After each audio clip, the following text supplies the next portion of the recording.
and welcome to Book Bytes. Today I will summarize The 4-Hour Workweek by Tim Ferriss along with some examples.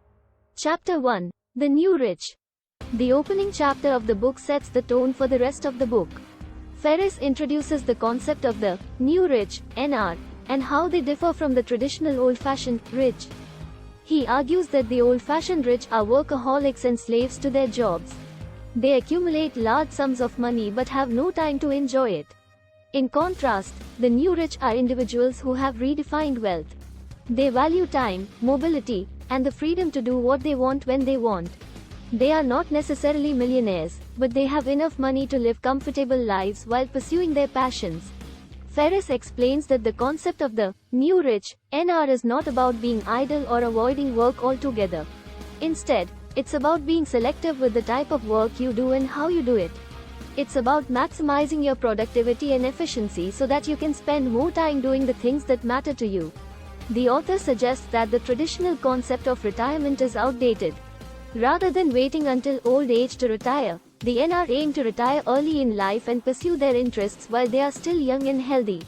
Ferriss argues that this is achievable if we learn how to work smarter, not harder.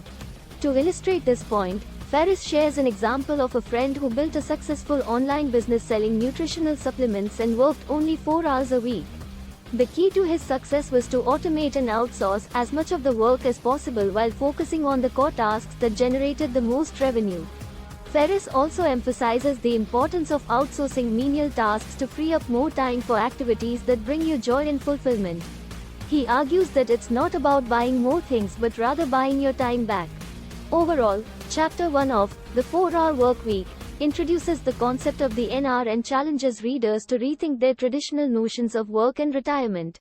It sets the tone for the rest of the book and shows how the author's principles can be applied to building a fulfilling life that balances work and play. Chapter 2 is titled Rules That Change the Rules, and in this chapter, Ferriss talks about how we can challenge the commonly accepted rules and find ways to work smarter, not harder. The author suggests that we should first understand the traditional rules of the game in our industry or profession, and then look for opportunities to break or bend these rules in our favor.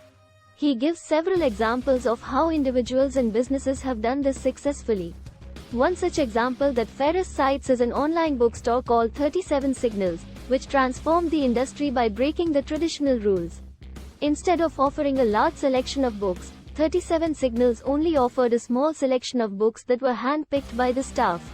They also streamlined the ordering process, making it quick and easy for customers to place an order. In doing so, they were able to offer a superior customer experience and compete with much larger bookstores. Another example the author gives is his own experience in building the successful supplement company.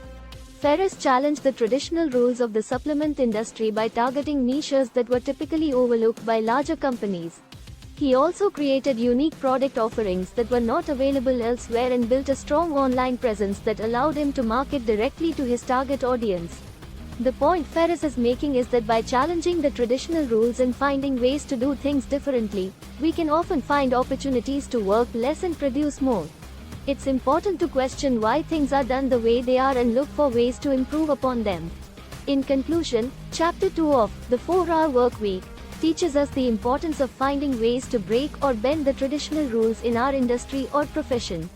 By doing so, we can often create opportunities to be more efficient and effective with our work, allowing us to work less and achieve more. Chapter 3 of The 4-Hour Workweek is all about eliminating the unnecessary tasks that consume our time.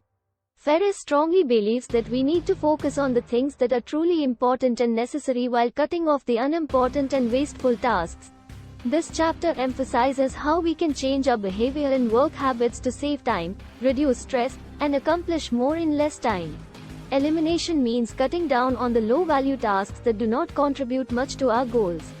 Examples of time-wasting activities include constantly checking emails and social media, attending too many meetings, and spending too much time on low-priority tasks that could be delegated or eliminated altogether. Ferriss has provided an example of how elimination works in real life. In his book, he explains how his own business skyrocketed after he went on a vacation and cut off from everything. It gave him clarity, and he realized that most of the tasks he had been doing were simply unnecessary. He decided to cut down on a lot of things, including his email and phone usage. In the process, Ferriss realized that he had more time to focus on what was truly important to him, and he was able to achieve more while working much less. Ferriss suggests that we should do the same with our own life and work. By identifying our most efficient work habits, we can eliminate the tasks that interfere with our productivity and focus on those that bring us closer to our goals. We should eliminate tasks that add little value to our work or life. This will help us accomplish more in less time. Ferriss offers some helpful tips for elimination, including 1. Create a to-do list. Make a list of what you must do, and then prioritize so that you can focus on the most important tasks. 2. Batch-related tasks. Plan tasks that are similar at the same time to boost efficiency and save time. 3. Cut context switching. Avoid jumping from one task to another continuously. Instead, allocate time slots for different tasks. Avoid interruptions. Turn off notifications. Be specific on what you want to do or don't do during specific times. Conclusion. To conclude, the 4-Hour Workweek's third chapter emphasizes the importance of eliminating unnecessary tasks to focus on those that are most significant. By working smarter instead of harder, we can lead a more productive, fulfilling life. Elimination is the first step towards creating more time and reducing stress. Chapter 4. Simplify your business. In this chapter, Tim Ferriss talks about how simplifying your business and outsourcing your life can help you achieve the 4-Hour Workweek. To do this, he suggests the following steps. Step 1. Eliminate. The first step to simplifying your business is to eliminate unnecessary tasks.